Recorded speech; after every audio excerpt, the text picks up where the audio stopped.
everybody! So today I thought that I would make a little video for you guys explaining tips and tricks that I've learned along the way for transitioning hair.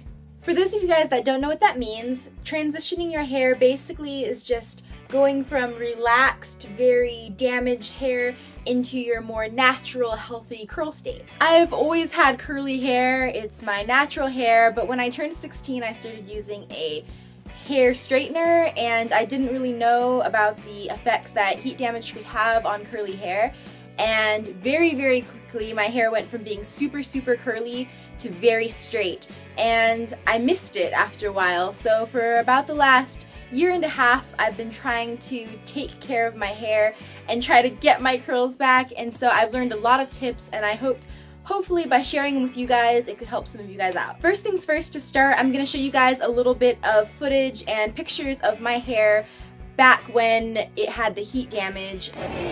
Jurassic Park ride! Ow!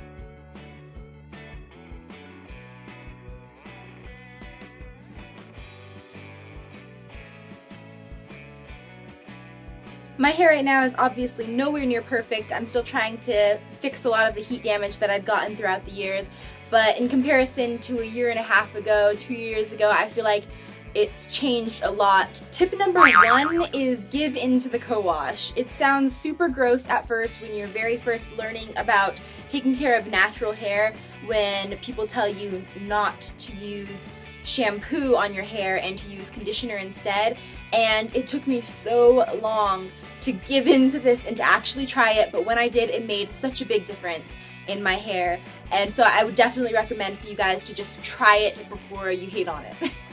Something that I tried very recently was to dye my hair back to its natural color. I had blonde hair, you know, the blonde highlights for a while, and as much as I was only doing highlights, I was consistently adding more highlights and freshening my old highlights, and it was just very bad for my hair. My next tip would be to try apple cider vinegar rinses. They really help to clarify and cleanse and soften your hair, and it's all natural. It's so good for your hair. Look at hair inspiration. I think that is so important. It's a very long process and you're gonna get discouraged. You're gonna want to straighten your hair, and that's really bad for it. So what I do is try to imagine where I want my hair to be and to look at people with curly hair and get inspired. Some of the people who have really inspired me in regards to my hair is Jada Doll, Andrea's Choice, Sunkiss Alba, and It's My Ray Ray. They all have really adorable curly hair, and I think that looking at pictures of them makes me want to make my own hair really healthy. I would definitely recommend washing your hair less. It sounds gross at first, but curly hair is naturally extremely dry and you don't need to wash it as much as sometimes we were trained to do. You can still get in the shower and take a shower, but you don't have to shampoo your hair every day. Be patient. It takes a long time.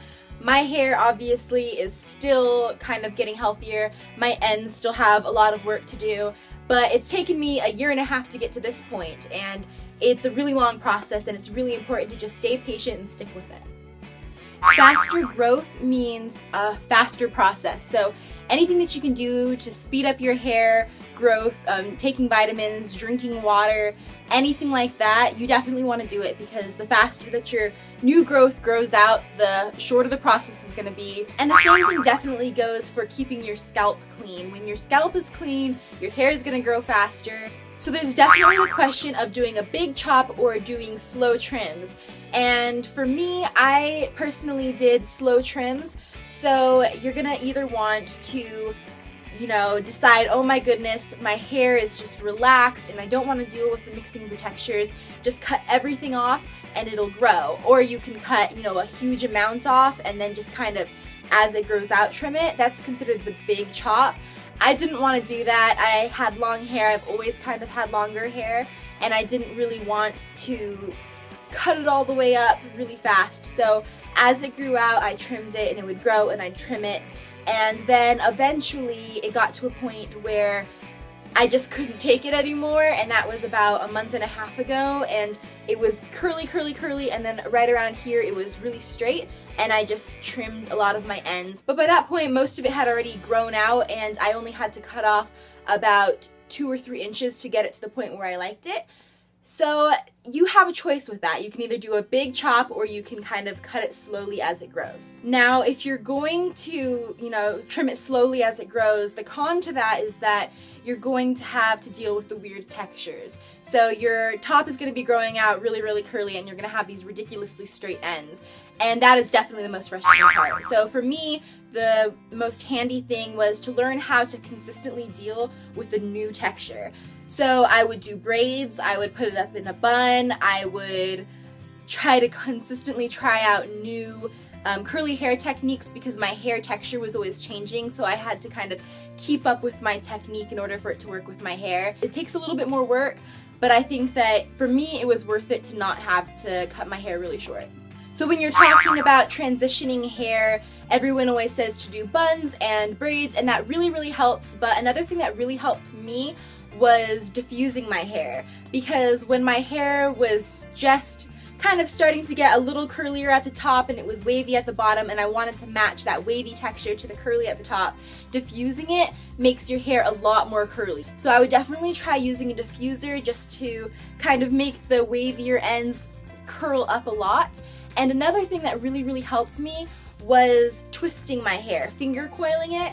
So when my hair started growing out, it was kind of hard to, comb it because the comb wouldn't set the curls right because the top was really curly and the bottom was wavy. So I found out that at one point I finger coiled my entire head, and when you're setting the curl around your finger individually, it makes a big difference because your curl is allowed to be curly at the top, and then it can fall at the bottom, and it looks a lot more cohesive. My next tip would be to go back to products that you've tried before and didn't like. So what I mean by that is when you first start and your hair is a lot straighter, you're probably going to try some products that are meant for curly hair, and you're not really going to think that they do a lot of help for you. But then maybe in 6 months your curl texture has changed a lot. It's starting to, get nice again and all of that stuff. Your hard work is paying off. Then a lot of those products that you used in the beginning that didn't work for your curl texture is suddenly going to work amazingly for your hair. It's super important to not give up, and I know that that basically seems obvious, but it's kind of hard to stay consistent, and Lord knows that curly hair already grows slower than straight hair, so you have to really be patient. It's gonna take a while. You want to be super gentle with your hair.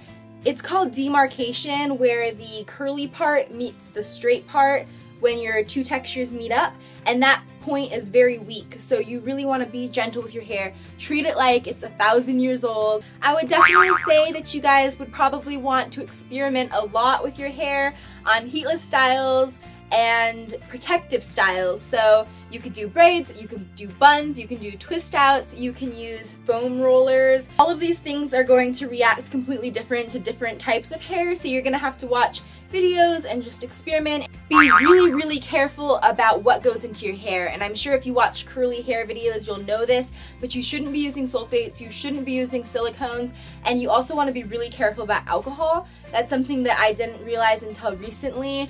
But I feel like in the last maybe 3 months, my hair has gotten so much healthier since I stopped. You really, really, really want to protect your hair. So when you're at home, it's okay to have it down, but if you're going to have it down, make sure that your ends are really moisturized because they're going to rub against your clothes. And so I always put oil on the ends of my hair because when they're moisturized, they're less likely to fray when they're rubbing against your clothes. And the same thing goes for when you sleep. I really need a satin pillowcase, but I haven't been able to find one. There's just none in any of the stores near me.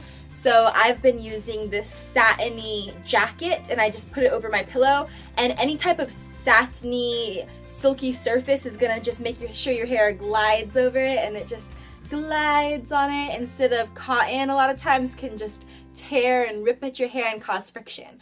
When it comes to straightening your hair, I've basically stepped a lot away from it. I think that last year I probably only straightened my hair maybe 4 times. I stopped using a hair wand as much as possible. If there's any straight ends, then I either just leave them be or I'll trim them. And when it comes to diffusing, I actually diffuse my hair quite a bit. Diffusing your hair isn't that bad for it as long as you put it on low setting and on the cool heat instead of the high heat, then it's not that big of a deal. When I'm at home, I just let it air dry, but there's a lot of days when I have to run out the house and I can't be going around with sopping wet hair for 8 hours. And my last tip would definitely be to don't try to guess your curl type. And that's something that I've had to deal with a lot, because as you grow and as your hormones change, your curl type is going to change a lot. And so it's cool to look at pictures of people with curly hair and be inspired by it, but you never want to look at them and be like, oh, I really want that person's hair, because your hair probably is going to be completely different than it. No curl is the same. And so you can be inspired by something but don't expect to look like it. Anyways, thank you guys so very much for watching this video. I hope that it helped you guys. If you guys have any questions, please let me know in the comments and I will try my best to answer them. And other than that, bye!